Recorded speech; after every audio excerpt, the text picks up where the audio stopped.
we are, as it were, simply the dust motes or the magnetic particles in the presence of some kind of field phenomenon which is organizing us to its will. And this is the source of my optimism. If I had to place my faith in human institutions, human religions, human goodness, the human capacity for decency and dignity, I would be absolutely in the depths of existential despair, as I was as a kid. Because as a kid, I didn't have these ideas. I had Camusian existentialism and Nietzschean whining and all the rest of it. And it's a pretty grim situation, folks. But I really believe that without atom smashers, without long base interferometers and all the rest of it, you can go into nature and open your eyes and open your mind, and you will see these processes in play, and you can easily extrapolate them to your own life.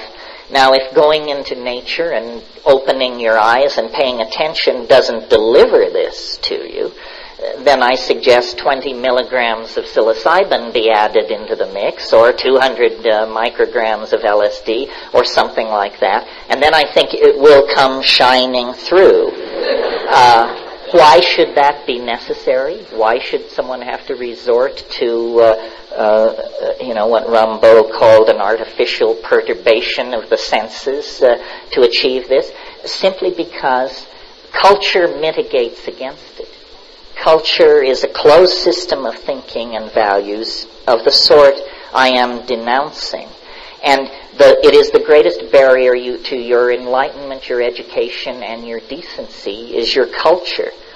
And I realize with joy that here I skirt the bounds of political correctness, because everyone is running around saying, recapture your roots, get in touch with your Swedishness, your Irishness, your whatever-ishness, and that's all very fine, but I think it's your humanness that may have eluded you in all this ethnocentric breastfeeding. Well, why should culture imprison us and somehow place a barrier between ourselves and our true humanness?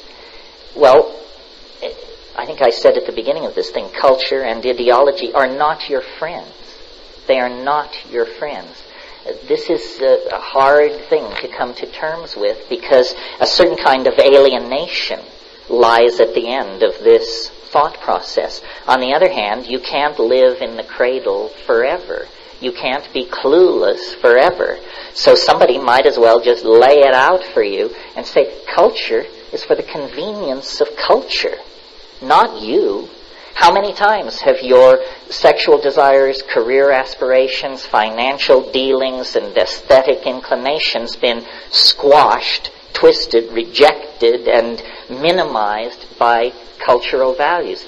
And if you don't think culture is your enemy, ask the 18-year-old kid who is given a rifle and sent to the other side of the world to murder strangers if culture is his friend.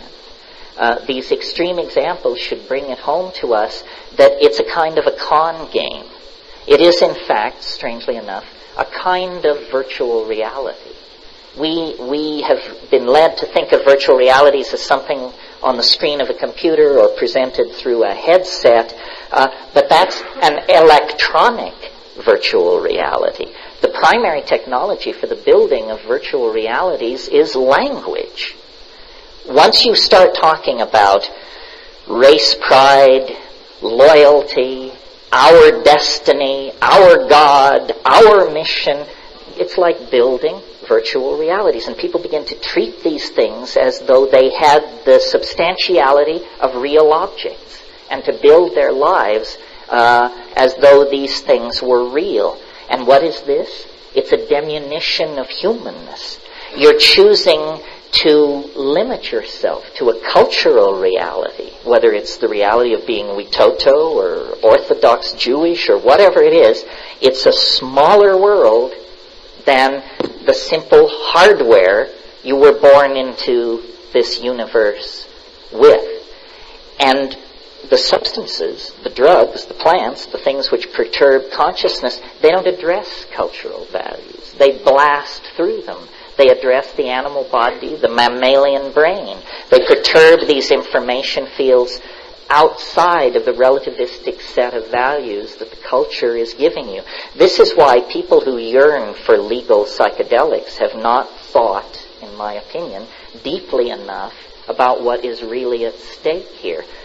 Imagine a culture so certain of its primary values, so sure that it represented the right way to live, that it would encourage people to take psychedelic substances and examine its premises.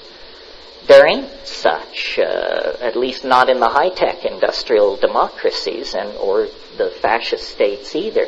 Some aboriginal cultures have this courage, but it has kept them very close to the breast of nature and her processes. Cultures that have habitually broken down the cultural illusion and examined the terrifying reality beyond it have not marched off then to pontificate with religions of absolutism or scientific absolutism or all the rest of it. Well, why is that? It's because cultures are virtual realities, native language, and if there is one thing psychedelics do, whether you hate them, whether you love them, whether you don't give a hoot, what they do is they dissolve boundaries. The boundaries between you and the floor, between you and your friend, between you and you last week, and you next week, and they dissolve boundaries. That's what they do. That is the ultimately subversive behavior. Cultures are boundary-defining engines.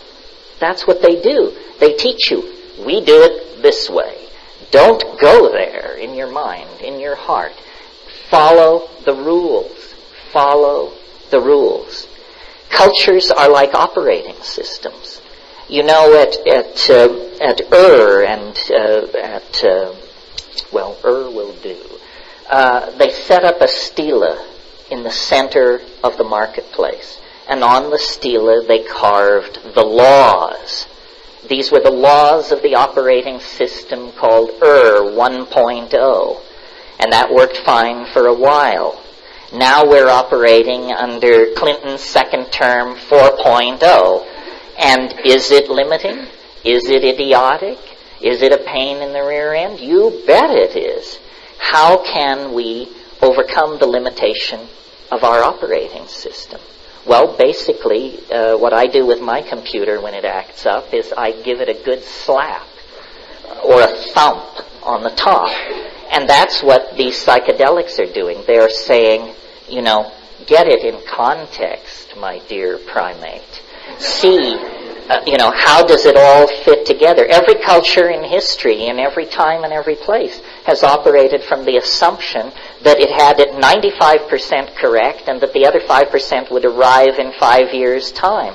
All were wrong. All were wrong, and we gaze back at their naivete with a faint sense of our own superiority. But we're wrong. We don't have it either. I mean, if this is a culture approaching the truth, who needs the truth? Art's task is to save the soul of mankind, and that anything less is a dithering while Rome burns.